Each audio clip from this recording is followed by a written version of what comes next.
Bonjour à tous, on va démarrer. Merci d'être présents aujourd'hui pour le webinaire La tournée d'été, le pouvoir de l'engagement local. On va bientôt démarrer. Pour commencer, on peut juste se présenter. Moi, je suis Lucie Sevestre, je suis chargée de communication pour jeveuxaider.gouv.fr. Et moi, c'est Nesma Atem, je suis responsable des opérations de mobilisation nationale pour jeveuxaider.gouv.fr.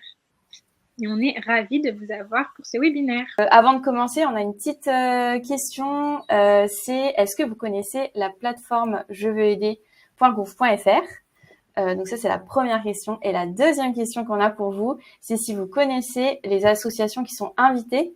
Et on a Les Petites Folies, Secanto et Athletic Club Phocéen aujourd'hui avec nous. Et je crois que derrière, on a une autre petite question. On est curieux. On aimerait savoir, et je lance le sondage directement, si vous avez déjà réalisé une mission de bénévolat. Donc je vois qu'on a on a des serial bénévoles. Donc des gens qui sont déjà habitués à avoir fait des missions de bénévolat. Et puis on a quand même trois personnes qui n'ont pas encore fait de mission. Donc on espère que ce webinaire va les inspirer et qu'on va pouvoir leur donner envie de se lancer dans le bénévolat.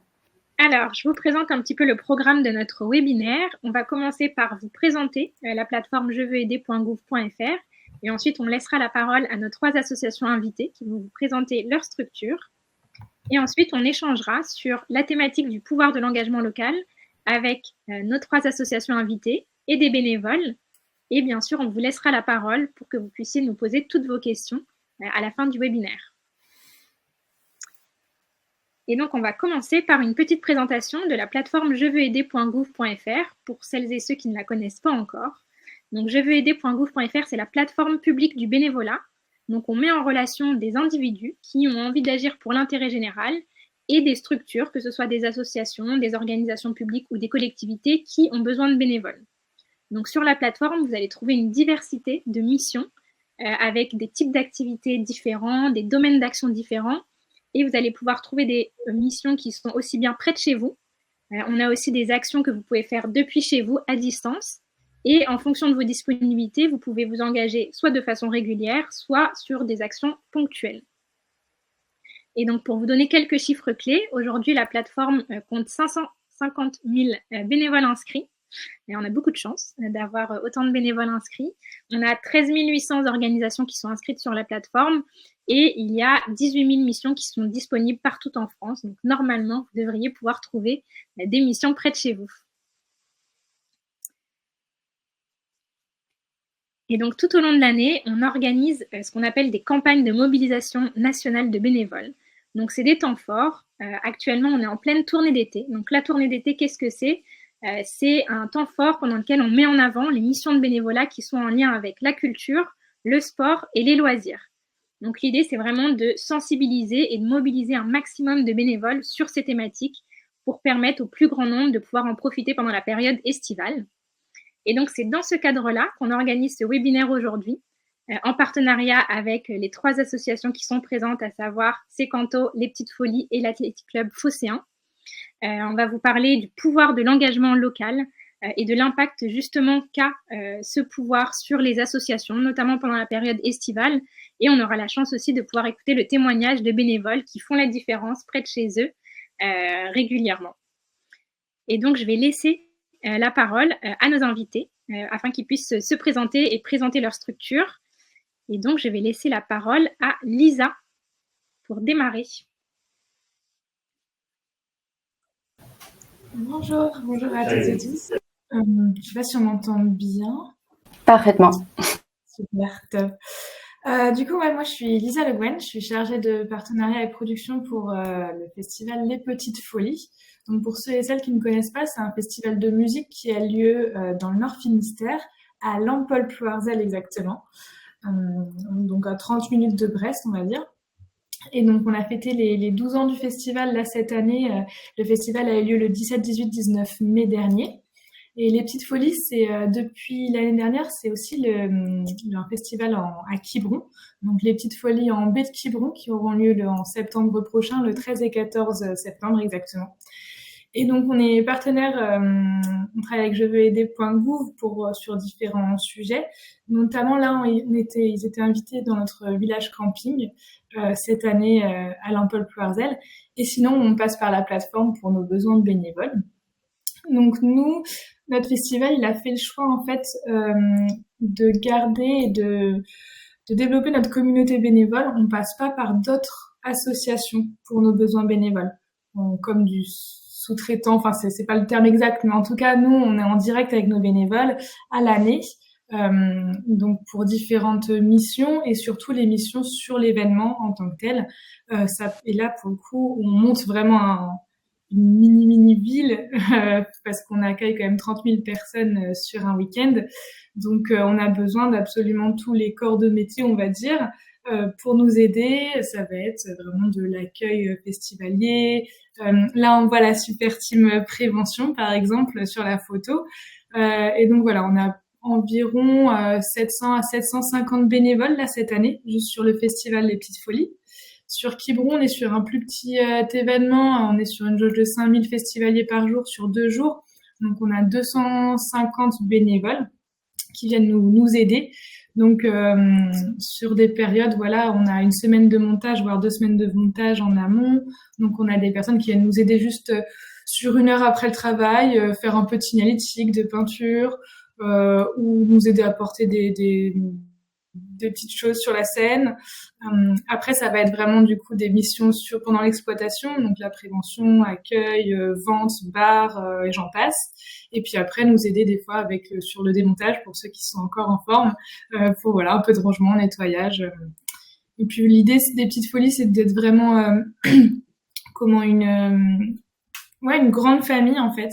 On a des bureaux à Lampol-Ploerzel et on invite chacun à passer boire un verre ou un café à l'année, puis s'engager en fonction des plannings de chacun, c'est très important, des disponibilités de chacun. Et puis si les personnes veulent découvrir un métier, une activité, c'est l'idée aussi de rencontrer différentes personnes, sortir un petit peu de chez soi, aller à la rencontre des autres. Donc voilà un petit peu très rapidement qui on est. Merci beaucoup Lisa pour cette présentation, ça donne envie. Et je vais passer la parole à Amélie de Secanto. Bonjour à tous. Donc pour l'association Secanto, je suis la coordinatrice nationale des équipes, responsable du développement, de la communication et de la recherche de fonds. Voilà. Donc Secanto est une association qui crée du lien intergénérationnel par le chant et la musique. Donc, c'est vraiment ouvert à tous dans le sens où quand on est entre amis dans notre voiture, sous notre douche, on pousse tous la chansonnette et c'est aussi simple que ça.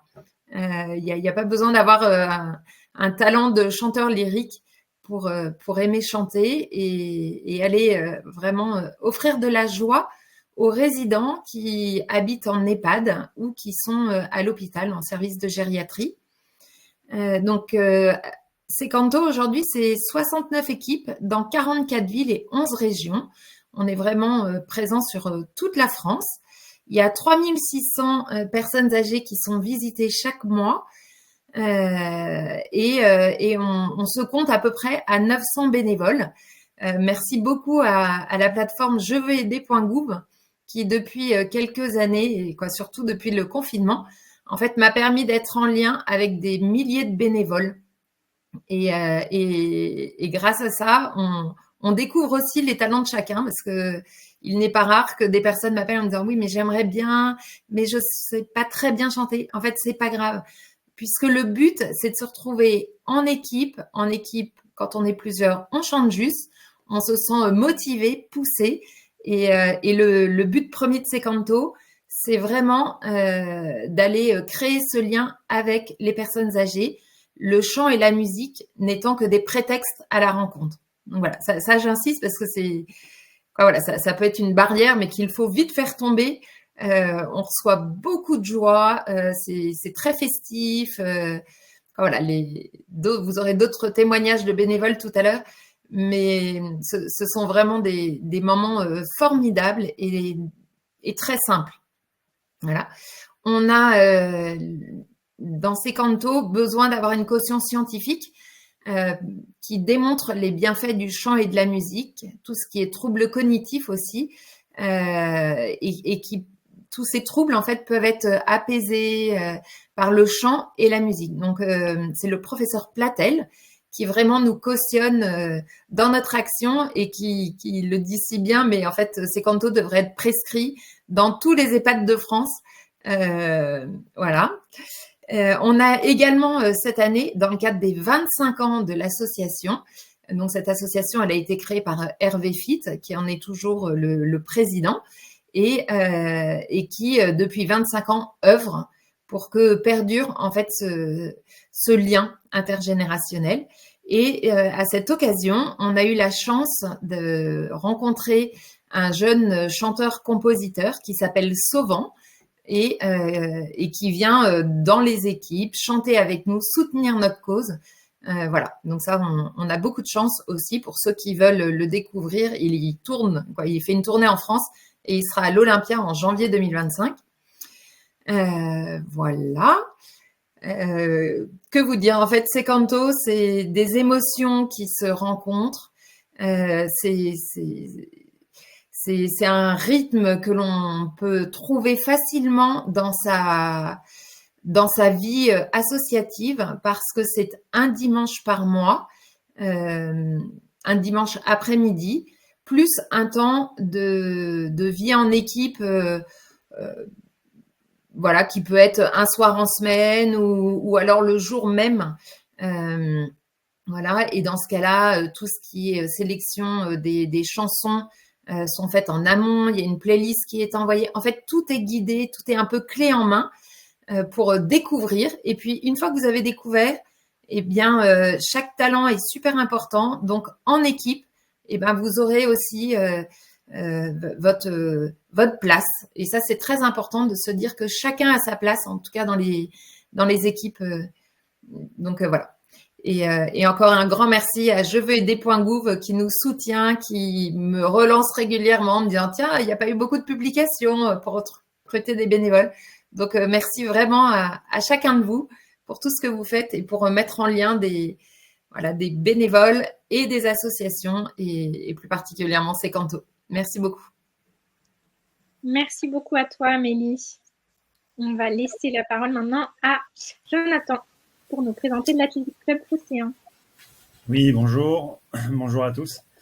Donc moi, je suis Jonathan Tropé, je fais partie de l'Athletic Club Phocéen et avant toute chose, j'ai passé la moitié de ma vie dans cette association, maintenant, juste là, cette année. Donc c'est avant toute chose une association dans laquelle je suis vraiment passionné, avant toute chose. C'est vraiment la première chose qui me définit par rapport à cette association-là.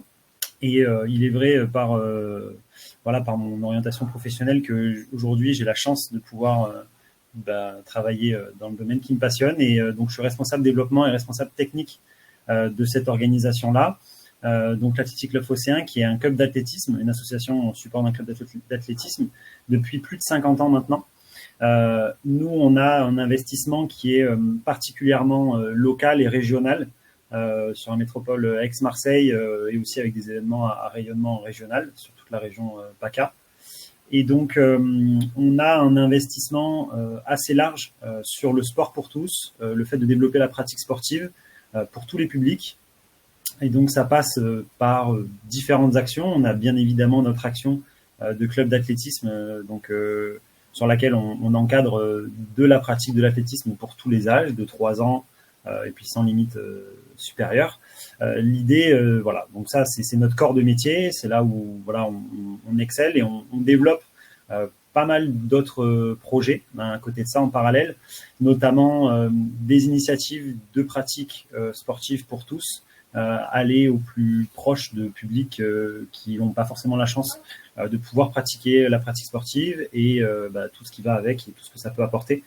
Donc on va intervenir également dans le milieu éducatif, dans les écoles primaires, en collaboration avec les instituteurs, pour essayer d'affiner un petit peu l'accès au sport pour les jeunes. C'est vraiment une préoccupation nationale, notamment en cette année olympique. Mais ça l'est depuis vraiment beaucoup d'années. On a un niveau sportif qui est moins bon, donc c'est normal aussi. On a notre rôle à jouer dans ce secteur-là. Donc, on intervient dans les écoles, on intervient aussi de plus en plus auprès de groupements qui accueillent donc des foyers, qui accueillent des personnes en situation de handicap, particulièrement handicap mental et psychique. Et on est organisateur, donc un autre volet assez important, organisateur d'événements à rayonnement régional, que ça soit de la course à pied, principalement de la course à pied ou des événements même sportifs autres. Et donc, de par tous ces axes de développement qu'on a et qui sont voilà, avec cet objectif commun de développer l'accès à la pratique sportive pour tous, on a des missions assez variées. C'est vrai que les missions qui sont favorisées de manière générale, c'est les missions périodiques, donc ce qu'on appelle les missions périodiques, donc sur des événements qui arrivent 1, 2, 3 ou 4 fois dans l'année, où on a une préparation logistique la semaine de l'événement, un petit peu comme les festivals de musique. Une préparation logistique, même un petit peu en amont pour ceux qui veulent s'investir un petit peu plus dans la préparation opérationnelle.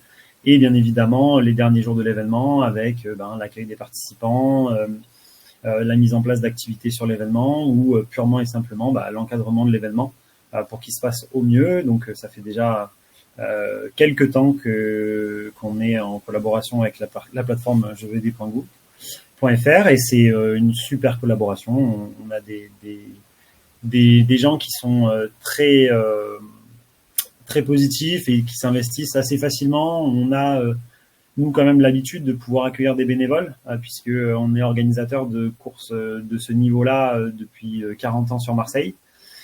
Et donc c'est un plaisir et c'est aussi un devoir pour nous de nous investir dans l'encadrement des bénévoles pour que ça soit quelque chose qui soit toujours apprécié et qui soit valorisable aussi. Très important pour nous qu'il soit valorisable.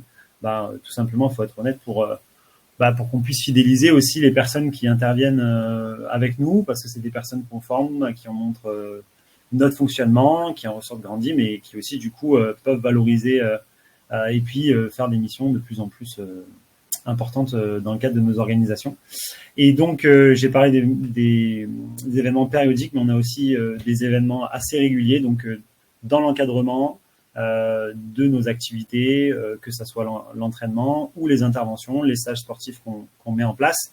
Notre volonté générale, c'est d'être un club formateur pour nos bénéficiaires, formateurs, initiateurs, mais aussi, et de plus en plus, surtout, j'ai envie de dire, formateurs de nos membres, des personnes qui sont à nos côtés, qui participent au développement de la structure.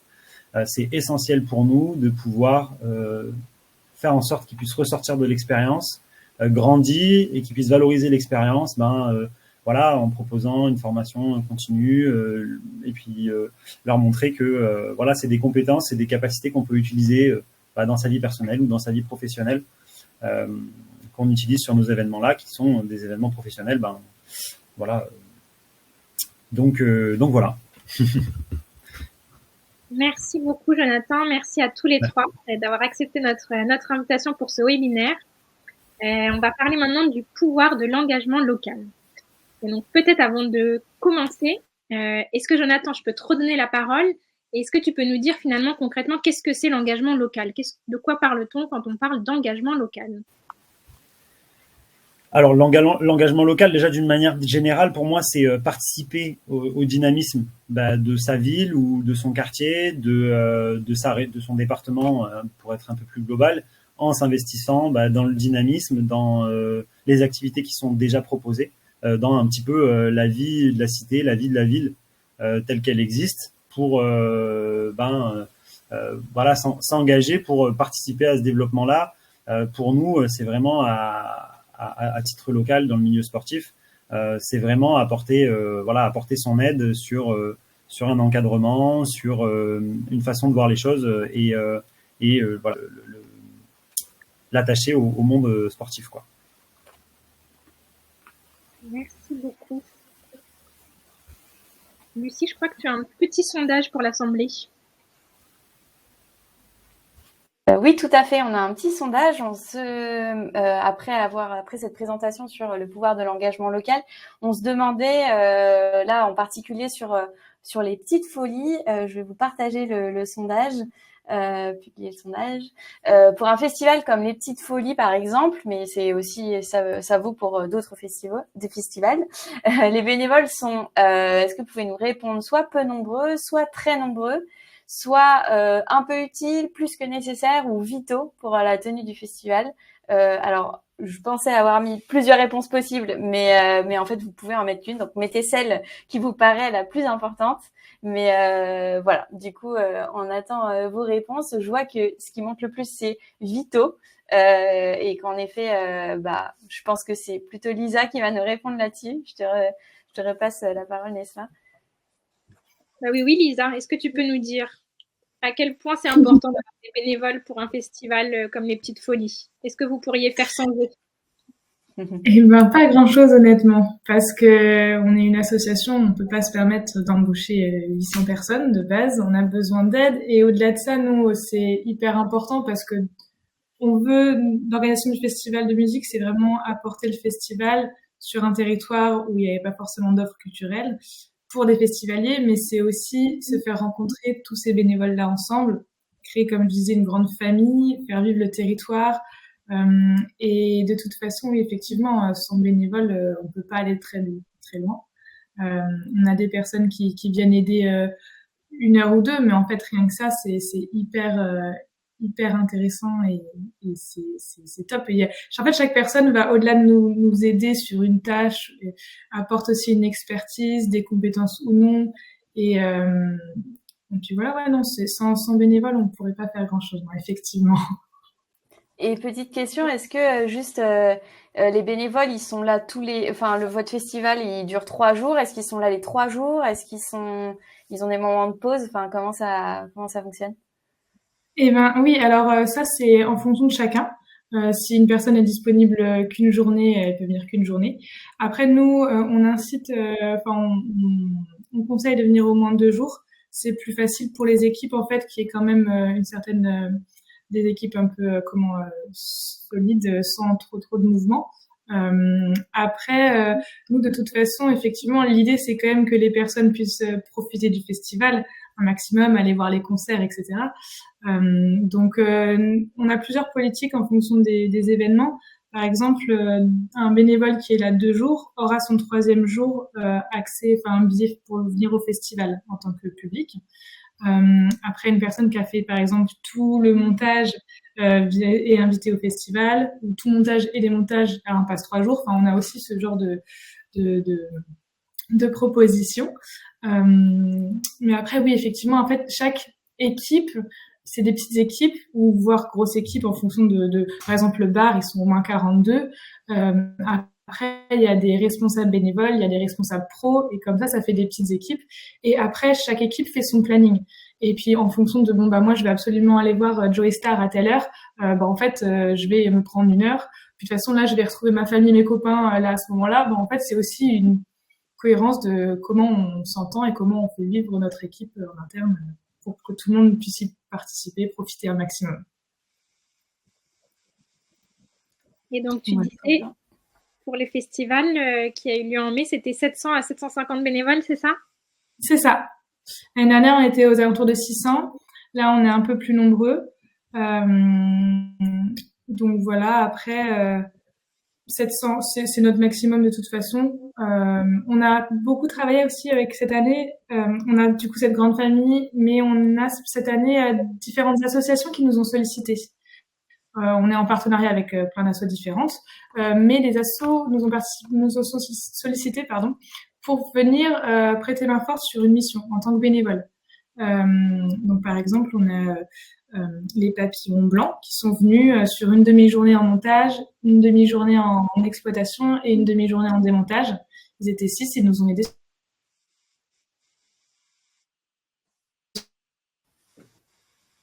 Ah, on a perdu Lisa. J'ai l'impression. Sur des missions perdues. Ah, on t'a perdu une demi-seconde, Lisa. Okay. Je capte pas très bien. Donc voilà, je crois qu'on a compris. Ouais. Super. Trop bien. Merci Lisa. Lucie, je te laisse la main. Oui, on a un autre petit sondage, parce qu'on aime bien les sondages chez Je veux aider. On se demandait quel est votre avis? Et je n'ai pas préparé le sondage. Est-ce que vous pouvez nous mettre dans le chat si vous pensez que c'est facile de mobiliser des bénévoles pendant l'été? Parce que c'est la question qu'on veut poser aux associations qui sont avec nous. Mais du coup, on se demandait si c'est quelque chose que les bénévoles finalement ils sont aussi en vacances, enfin ils ont des vacances, donc du coup on se demandait si est-ce que vous pensez qu'ils ont qui sont faciles à trouver, etc. pendant l'été. Il y a Pascal qui nous répond pas simple, je pense, et je pense qu'il a raison. N'hésitez pas à mettre dans le chat, mais il y a Safieto qui nous dit non. Donc, en effet, alors attendez, je mets juste la prochaine slide. Est-ce que du coup, peut-être Nesma, je te repasse la parole. Ouais, Amélie, du coup, est-ce que tu peux nous dire de ton expérience, est-ce que c'est facile ou non de mobiliser des bénévoles pendant l'été? Quels sont, vous, les enjeux que vous rencontrez? Alors effectivement, l'été, c'est plus difficile dans le sens où c'est le rythme des vacances, plus de temps libre. Donc il y a beaucoup de bénévoles qui profitent de cette période pour partir. Donc ça réduit la disponibilité. Néanmoins, ce que j'invite vraiment à faire, c'est de quand même aller animer en petits groupes. Il n'y aura peut-être pas l'ambiance hyper festive qu'il peut y avoir s'il y a musiciens, chanteurs et tout ça dans les équipes. Mais en fait, comme le but premier, c'est celui de la rencontre, les personnes âgées, si on y va et qu'on chante qu'une ou deux chansons avec elles, mais qu'on prend le temps aussi d'échanger, d'être présent auprès d'eux, en fait, ça c'est l'essentiel. On voit bien, il y a des engagements familiaux. Les personnes plus âgées qui ont des familles, elles reçoivent leurs enfants, leurs petits-enfants. En fait, il y a tout un mélange, je dirais, qui fait que ça devient un peu complexe. Et puis, c'est vrai que le rythme de travail change aussi. Donc, les jeunes partent en stage, ils prennent des jobs d'été dans d'autres villes. Et c'est vrai qu'on n'a pas encore réussi, je dirais, à mettre en place des équipes qui pourraient changer aussi le temps de l'été en disant tiens, vous êtes dans telle ville à cette période-là et tel établissement a l'habitude de recevoir un dimanche par mois une équipe. Est-ce que vous voulez rejoindre cette équipe-là? En fait, créer du lien entre les bénévoles de manière à ce que ce soit fluide et puis permettre aux bénévoles de continuer leur engagement. Même si il est vrai que l'été, c'est aussi cette période de break où les bénévoles ont envie d'agir un peu autrement, de s'ouvrir peut-être à d'autres choses. Voilà. Mais avant toute chose, vraiment, j'invite les bénévoles à nous rejoindre quand c'est possible, parce que dans les équipes, il y en a toujours qui partent pas tout l'été, des bénévoles, donc des bénévoles qui connaissent le fonctionnement, qui est super simple. Ça vraiment, j'appuie sur ça parce que c'est simple et ça permet vraiment, quand on parle d'enjeux, il y a la santé mentale aussi des résidents qui est super importante il faut en tenir compte, le bien-être émotionnel, Après, c'est pas le moment non plus de développer complètement ce sujet, mais il y a aussi tout ce qui est déclin cognitif, le manque de stimulation sociale pour les personnes qui ont peu ou plus de visites. C'est extrêmement violent en fait en cette période estivale où ils voient bien tout ce que ça génère pour les uns, les autres. Et eux, quand ils sont seuls dans les établissements parce qu'ils n'ont plus la possibilité de partir, c'est encore plus violent. Donc vraiment, pour remédier à ça, j'invite plein de bénévoles à nous rejoindre et à que ce soit et à nous permettre de rendre possible ces animations, même en petit nombre et en toute simplicité. Même si c'est pas parfait, c'est pas ça l'essentiel en fait. Merci Amélie. On comprend que c'est un vrai enjeu. Effectivement, on a malheureusement des personnes qui n'ont pas la possibilité de partir en vacances. Et donc, il faut réussir à trouver des moyens pour que ceux qui partent en vacances soient remplacés par peut-être ceux qui n'ont pas le temps pendant l'année de s'engager. Mais donc, on a bien noté ton invitation. Donc, on espère qu'elle sera entendue par les personnes qui sont avec nous. Merci. J'ai une petite question pour Jonathan. Est-ce que tu pourrais nous donner tes secrets? Oui, on te demande de nous donner ta recette pour accueillir et donner envie aux bénévoles de s'engager sur le long terme. Je crois que tu as des petites astuces. Oui, oui, à force, ouais. Moi, déjà, ce qui est important pour nous, ce que je commencerai par dire, c'est que ce qui est important pour nous, c'est de pouvoir donner sa chance à n'importe qui. L'idée, c'est vraiment d'accueillir chaque personne avec ce qu'elle est, ce qu'elle connaît, ce qu'elle a vécu comme expérience personnelle. Et encore une fois, tout est valorisable, tout peut servir à n'importe quelle organisation. Et souvent, j'ai l'impression que on ne se rend pas forcément compte de ce qu'on peut apporter. Et donc, on a différents profils de personnes qui viennent aider. On a des personnes qui sont en service national universel, en service civique, qui sont là pour une expérience personnelle ou des jeunes qui veulent un peu découvrir ce qu'ils veulent faire plus tard. On a aussi des jeunes qui viennent valider des diplômes dans le monde du sport, de l'animation, de l'encadrement. Et donc, faut être attentif à ces profils-là, à tous ces profils-là. On a aussi bien évidemment des personnes qui travaillent, on a des personnes qui sont retraitées. Et chacun vient avec ses compétences, ses connaissances, disons, son expérience de vie, et puis aussi des besoins. Donc, nous, l'idée, c'est un peu d'identifier tout ça, pour pouvoir répondre de la meilleure des manières. Donc, pour pouvoir l'identifier, on essaye de mettre en place et de valoriser des rendez-vous avant les événements ou avant de mettre en place le projet, histoire de prendre le temps d'échanger avec les personnes, de faire des groupes, de faire des petites réunions pour échanger sur de où elles viennent, qu'est-ce qu'elles attendent, est-ce que la mission qu'on va leur attribuer, c'est la mission… essayer de valoriser, de leur donner le choix, même si c'est pas forcément toujours le possible. Hein. Il faut savoir qu'en tant qu'organisateur, c'est pas forcément toujours possible. Mais en tout cas, essayer de se rapprocher le plus possible de l'envie de la personne, de son envie dans l'engagement. Ensuite, c'est effectivement la suivre tout au long de l'événement ou au long de sa participation en fonction de la mission. Et puis essayer de recueillir le plus souvent possible des retours, savoir comment se passe la mission, si elle verrait des améliorations à apporter ou autre. D'avoir un point de retour aussi bien évidemment après l'événement. Nous, comme je le disais, on a des profils qui sont des profils de bénévoles qui sont vraiment différents. On fait aucune scission. L'idée, c'est de créer un groupe et on y arrive très bien avec des personnes qui n'ont pas forcément les mêmes envies. Mais de créer un groupe, de donner confiance en les capacités personnelles que chacun a et puis de valoriser l'expérience de chacun. Et nous, bien évidemment, l'idée aussi, comme je disais tout à l'heure, c'est d'apporter quelque chose, de faire évoluer la personne, entre guillemets, c'est-à-dire de lui apporter des connaissances sur le fonctionnement d'un événement, parce que sa mission, elle est essentielle au développement et à la mise en place de l'événement. Donc, sur un fonctionnement assez technique, que ça soit sur de l'athlétisme ou plus administratif ou plus sportif. En tout cas, l'idée, c'est que entre le début de chaque mission, le début et la fin de chaque mission, chacun puisse s'en ressortir avec des nouvelles connaissances et qu'elle ait envie de pouvoir revenir, de pouvoir refaire cette mission peut-être avec encore plus d'envie de faire soit autre chose, soit d'approfondir cette mission et de voir un petit peu plus en détail notre préparation de chacune des missions.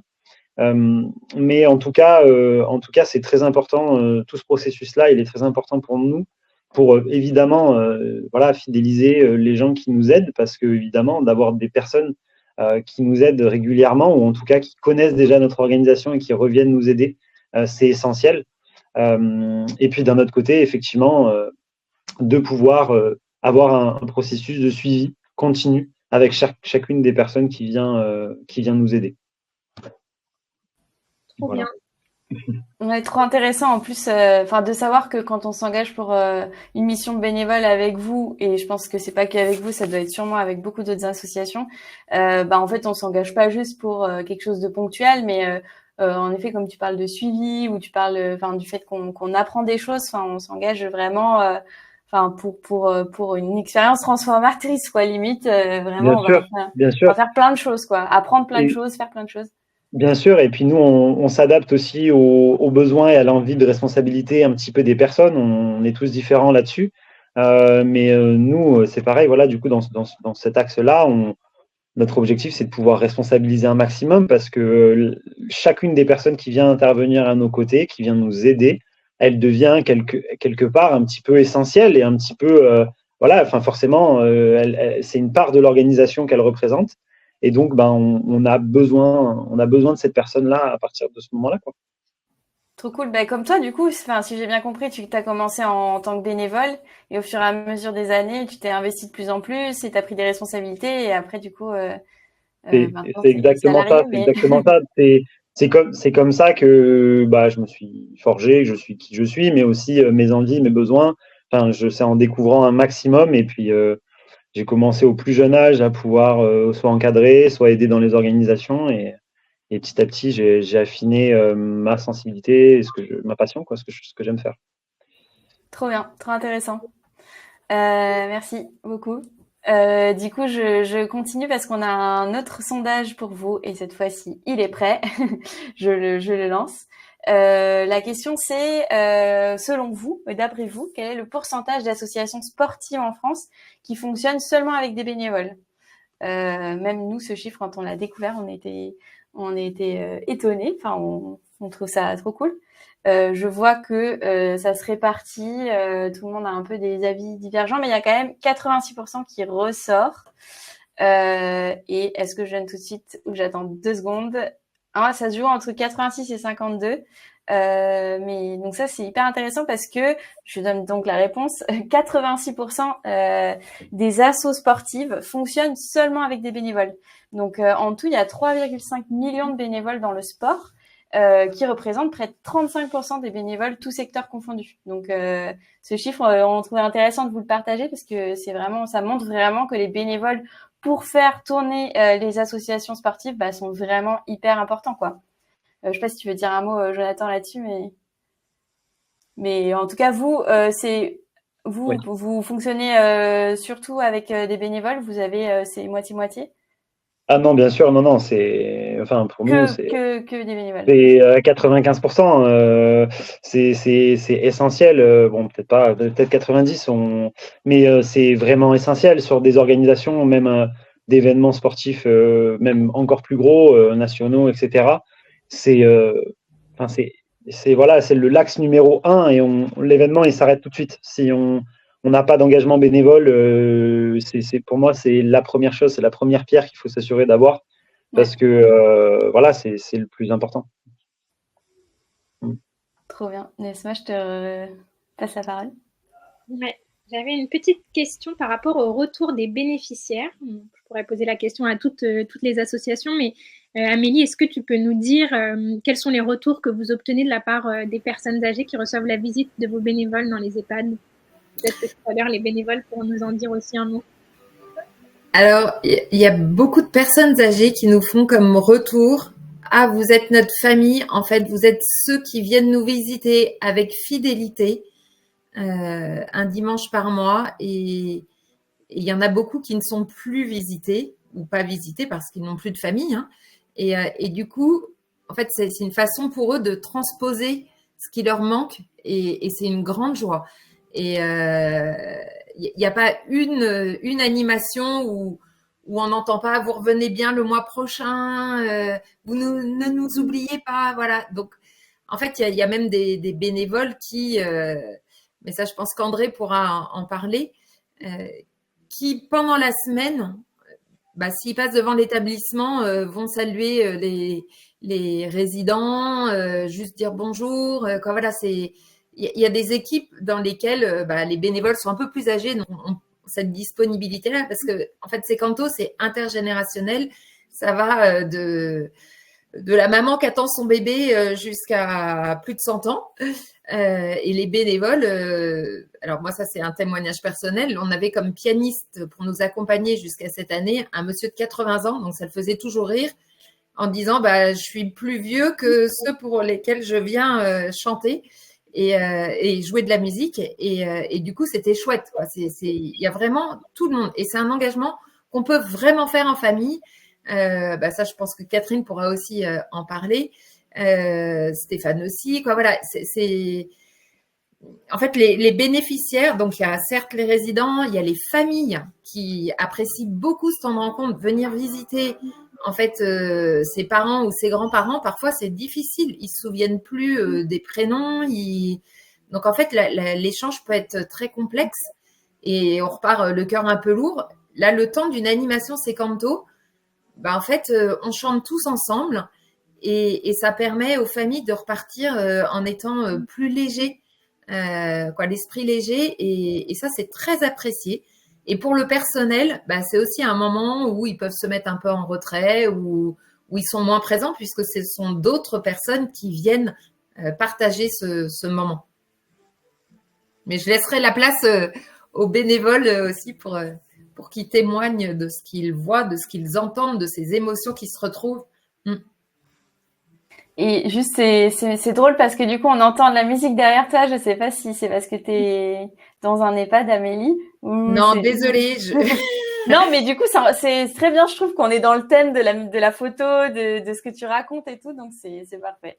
Et vous l'entendez pas parce que je viens de demander à ce qu'on ferme la porte. Et en fait, non, ça va. J'ai un étudiant qui vit chez moi et qui passe ses journées à jouer de la musique. Et hier, il y a des voisins qui m'ont dit, mais c'est trop bien, on a un concert tous les jours en ce moment. Donc oui.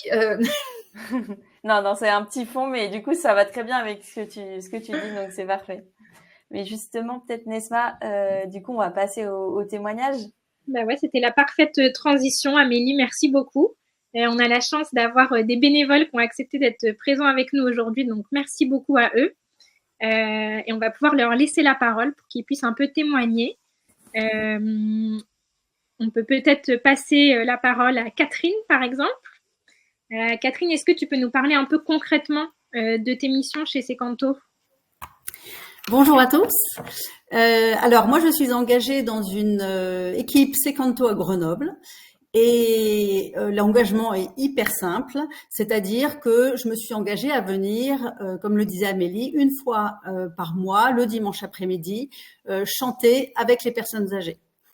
J'y vais en famille, j'y vais avec mon mari et notre dernière fille de 16 ans qui habite encore avec nous. Le principe, c'est d'être présent, c'est de partager, d'échanger. Il faut aimer chanter, mais j'allais dire, c'est même pas nécessaire de savoir chanter. Hein, c'est pas une performance. C'est juste venir passer un moment. On a des bénévoles qui, eux, ne savent pas tellement chanter, mais qui sont là pour distribuer les feuilles de chant, parler avec les personnes âgées, échanger. On a les enfants qui sont avec nous et qui préparent des dessins et qui les distribuent aux personnes âgées. Elles sont hyper heureuses de voir des jeunes parce que c'est vrai que dans les visiteurs des EHPAD, il y a très peu de jeunes. Et on sent que ça leur fait vraiment plaisir de voir des enfants, des jeunes. Et voilà, donc c'est vraiment un moment convivial. C'est très facile d'être bénévole à Sécanto. L'engagement, voilà, c'est peut-être sur la durée et sur la régularité, parce que c'est vrai qu'on va toujours dans le même établissement pour créer un vrai lien avec les personnes âgées, et c'est important de s'y tenir et de revenir tous les mois. Je voudrais juste peut-être rebondir sur ce que disait Amélie sur les bénéficiaires. Je crois qu'on est tous bénéficiaires. C'est vraiment c'est gagnant-gagnant. C'est-à-dire que les personnes âgées sont hyper heureuses de nous voir arriver toujours avec la patate parce qu'on vient chanter et on vient tous s'amuser, donc c'est très sympa. Les familles des personnes âgées sont hyper contents d'avoir une activité à partager avec le parent qui viennent visiter, parce que c'est vrai que à cet âge-là, parfois ils ont plus grand-chose à raconter, donc les échanges sont peut-être plus difficiles. Et là, de chanter ensemble, ça crée pour eux un moment convivial familial et ils sont très heureux. Et pour nous, les bénévoles, c'est hyper sympa. Il y a l'échange avec effectivement les personnes âgées qu'on vient visiter, mais il y a aussi tous les échanges entre bénévoles. C'est une équipe hyper conviviale où on se fait des amis. Il y a les répétitions, c'est toujours hyper festif. Donc l'engagement à Sécanto, c'est vraiment facile, festif et sympa. Voilà. Très bien résumé. Merci beaucoup Catherine pour ce témoignage. Peut-être que Stéphane, vous voudriez ajouter quelque chose, peut-être nous dire ce que ça vous apporte à vous d'être bénévole, ce qui vous a donné envie de vous engager auprès de Secanto. Oui, bonjour à tous déjà. Donc moi je suis Stéphane, j'habite à Paris et 2 ans effectivement avec ma femme, on s'est demandé qu'est-ce qu'on pourrait donner aux autres parce qu'on faisait pas de bénévolat jusque-là. Et moi je suis guitariste, ma femme chante, hein, elle prenait des cours de chant à ce moment-là. Et du coup on a cherché une association qui pourrait correspondre à ce que nous on pouvait donner et donner aux autres. Et du coup, on a trouvé Secanto, on a contacté Amélie, elle nous a mis, il y avait un groupe qui se créait à l'EHPAD de Paris 14e à Alésia. Et on a rejoint ce groupe il y a 2 ans. Et depuis, alors cette année, on est passé responsable du groupe. Voilà, donc un peu plus d'activités parce qu'il fallait organiser. On a un groupe d'une dizaine de personnes qui va de 20 à, ça va de pas à 100 ans pour nous, mais ça on va de 20 à 65 ans, ce qui est déjà pas mal. Donc l'idée c'est d'avoir 7 ou 8 personnes un dimanche par mois qui viennent chanter avec, si c'est possible, 1 ou 2 guitaristes. Ça met plus de volume effectivement et dans la prestation, c'est quand même plus sympa. Donc on est 3 guitaristes dans ce groupe. Donc l'activité, effectivement, c'est la préparation. Hein.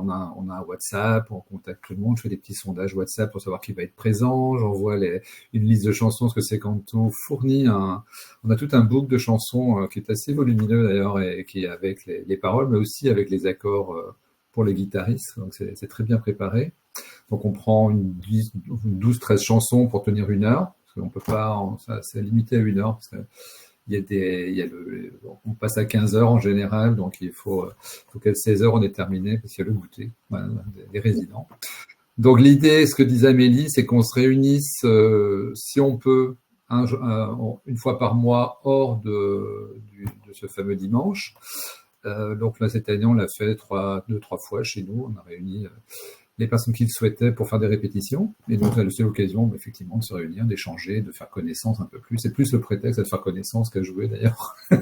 Et puis, si c'est pas possible, on se retrouve tous les dimanches, chaque dimanche par mois, là, on se réunit, on arrive à 13h30 et on répète pendant 1h30 pour passer à 15h. Voilà.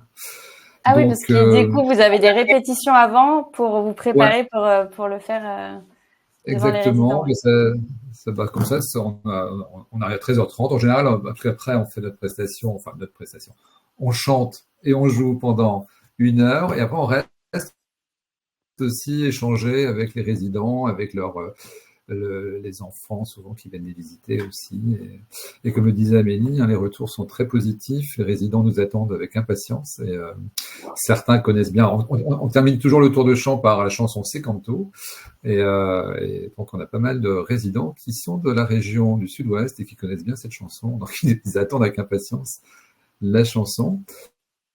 Alors, pour une petite anecdote, c'est qu'on a vu la naissance d'une amitié entre 2 résidents il y a quelques mois. Ça devait être en décembre ou janvier. Et 2 résidents qui se sont levés, qui ont commencé à danser sur une valse quand on faisait d'Édith Piaf. C'était La Foule, je vois, de mémoire. Et on voyait bien que leur regard en disait long. Et ils avaient, je crois, 85 et 90 ans. Donc voilà. Et du coup, on a prolongé la prestation. On l'a pas limité à 1 heure. On a rajouté 4 ou 5 morceaux pour leur permettre de continuer à danser. Et puis c'était un très beau moment en tout cas. Et depuis, ils ont renouvelé l'expérience. Voilà, donc c'est des moments extrêmement sympas, et on y va pour donner, effectivement, pour donner. On n'y va pas pour nous, on n'y va pas pour faire un concert, on y va pour chanter, comme on disait tout à l'heure. Il n'y a pas besoin de savoir chanter pour venir chez Secanto. Parce que quand on est dans le groupe, moi je ne sais pas chanter. Je sais chanter, mais j'ai pas de voix. Par contre, j'accompagne à la guitare, et c'est extrêmement. On n'y va pas pour nous, mais vraiment pour les résidents. Et une deuxième anecdote, et je vais arrêter parce que je vais tenir toute l'après-midi autrement. Oui, Lucie. Non, j'allais dire, je vous laisse dire la deuxième anecdote, et j'ai une autre petite question. Ouais, la deuxième anecdote, c'est que ma mère est hospitalisée pour rien de grave. Elle s'est cassé le bras, elle est à l'hôpital en Bretagne. Je suis pas dans le Finistère, moi je suis des Côtes d'Armor, je suis à Guingamp. et elle était hospitalisée, donc la semaine dernière, j'ai télétravaillé en Bretagne et je suis allé la visiter tous les soirs. Et j'avais ma guitare avec moi. Ma guitare, je la laisse pas dans la voiture. Et donc pour mon retour à Paris vendredi, j'ai mis la guitare dans sa chambre. Elles sont à deux. Et donc la dame qui l'accompagne, qui est dans sa chambre, m'a dit, vous pouvez me jouer un morceau. J'ai dit, pourquoi pas. Donc j'ai commencé à jouer quelques chansons. Les soignants sont arrivés, me disaient, mais on croyait que c'était une bande son. Donc c'était sympa, j'étais flatté. Mais du coup, ils m'ont demandé si je pouvais, s'ils pouvaient laisser la porte ouverte. Et du coup, j'avais plusieurs personnes hospitalisées qui étaient dans le couloir. Et j'ai fait ma petite prestation. Bon, j'étais pas sous les couleurs Secanto, mais c'est pour dire que effectivement, le chant, la chanson, enfin la musique en tout cas, ça fédère. Et c'est un moment d'évasion pour les personnes effectivement âgées qui sont soit à l'hôpital, soit en EHPAD et qui n'ont pas toujours de visite. Et voilà. Donc c'était mon témoignage.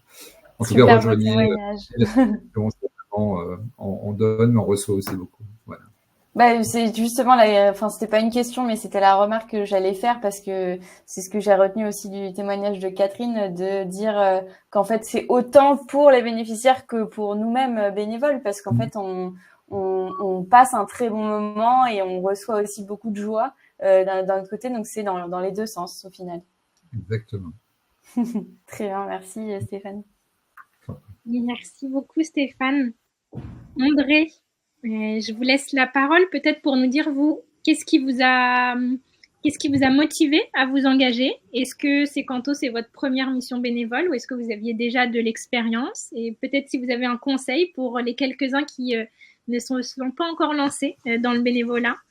Voilà, vous, qu'est-ce qui vous a donné envie? Alors, bonjour à tous. Alors, non, Secanto n'est pas ma première expérience. J'avais fait du temps où j'étais en activité un peu de bénévolat au secours populaire, mais c'était compliqué en travaillant, donc j'ai arrêté. Et je veux dire, moi, j'ai ça dans mon ADN et je me suis toujours dit que quand j'arrêterai de travailler, je serai dans le monde associatif parce que j'aime ça. J'ai arrêté de travailler il y a 2 ans et je voulais trouver quelque chose qui ait un lien avec les enfants ou avec les personnes âgées. Grâce à vous, je vous remercie, j'ai les deux parce que je suis bénévole au Rire Médecin, très actif. J'y suis 3 fois par semaine et je suis donc le Rire Médecin des enfants malades et les clowns qui vont les visiter, des clowns professionnels qui vont visiter les enfants. Et Secanto, bouche à oreille, par une amie à moi qui me dit, je lui disais, je voudrais m'occuper de personnes âgées. Elle me dit, mais tu connais Secanto? Et donc, je suis allée sur votre site, j'ai regardé un petit peu, j'ai appelé et je suis devenue bénévole à Secanto il y a 18 mois. Moi, Secanto, j'adore. J'adore mon équipe. L'équipe du 18e est extrêmement soudée. On répète beaucoup. On répète 15 jours avant l'animation, 15 jours ou une semaine.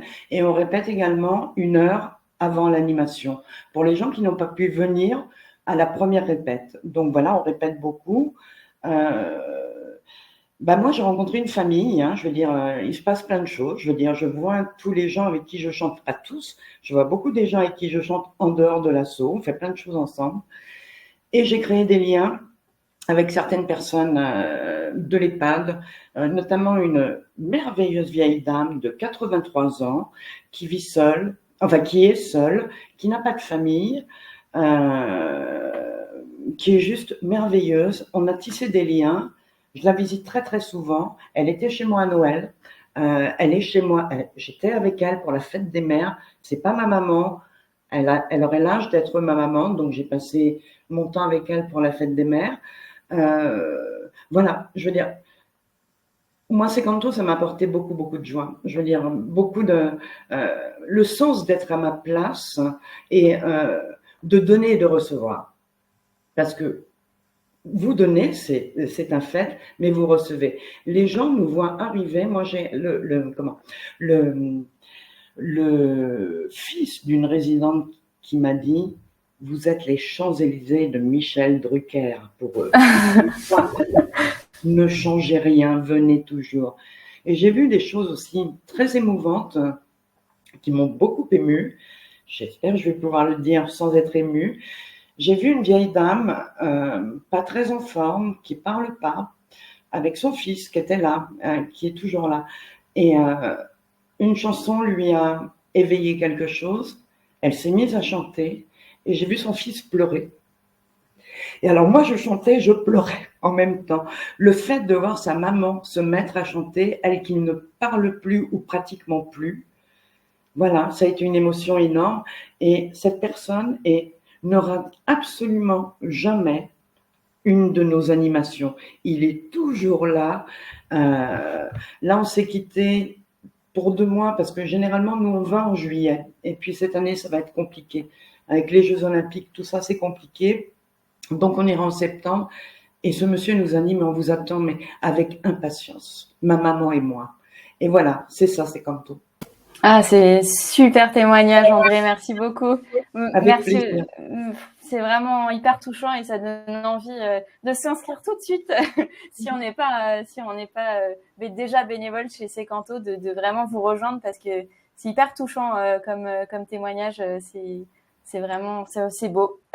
Merci. Et de savoir aussi que vous faites des rencontres, que voilà, ça se poursuit au-delà de juste la mission bénévole en elle-même. C'est vraiment touchant. Oui, ça a dépassé largement les frontières du bénévolat dans un sens ou dans l'autre. Le fait d'avoir pris en amour cette vieille dame, pour moi, ça dépasse le cadre. Et le fait de toutes les soirées que je fais avec mes amis du 18e qui sont engagés, c'est super aussi. J'ai trouvé une vraie famille supplémentaire, j'en ai une. Super, merci beaucoup André.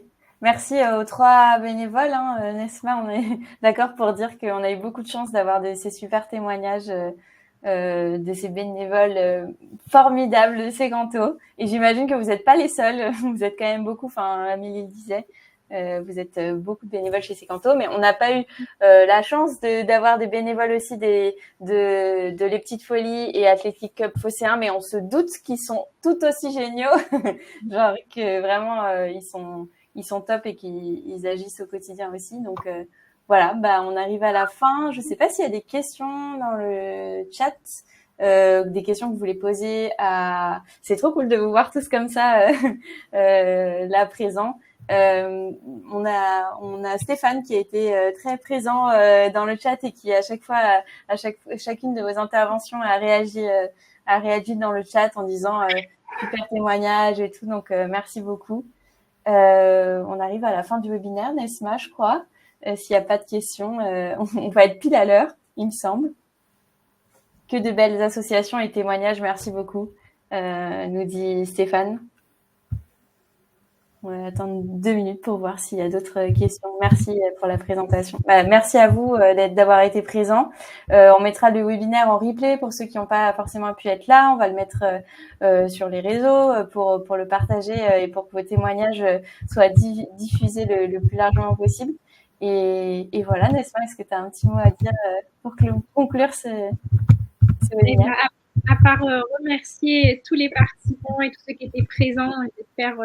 Et je pense que vous avez été aussi touchés par les témoignages et j'espère que ça aura donné envie à certains de s'engager. En tout cas, merci beaucoup à tous, associations, bénévoles, d'avoir participé à notre webinaire. C'était très chouette et on est pile dans les temps. Donc, merci beaucoup à tous. Et voilà, je lis un peu les commentaires. Tout le monde vous remercie. Ouais. Merci à vous de nous avoir invités. Et moi-même, du coup, j'ai rencontré Secanto et les associations sportives et tout. Donc, c'était très, très intéressant. Merci pour vos témoignages, d'ailleurs. Ça me donne envie de m'engager, du coup. Oui, c'est vrai que c'est toujours enrichissant de pouvoir en discuter parce qu'on a beaucoup de similitudes. Donc, c'est top. Trop bien. C'est le but aussi de Jeux Aidés de vous mettre aussi en commun, de pouvoir échanger entre vous et de vous rencontrer alors que vous êtes chacun un peu, vous faites vos actions de votre côté et là de vous mêler ensemble, c'est aussi un plaisir de le faire. Donc merci d'avoir été là et je pense qu'on peut conclure du coup vu qu'il n'y a pas de questions, Nesma. Merci beaucoup. Merci beaucoup à vous, merci à tous. Merci. Bel après-midi. Au revoir. À bientôt. Au revoir. Au revoir. Merci aux bénévoles d'avoir accepté de donner un peu de temps. De rien, c'est avec plaisir. Merci beaucoup.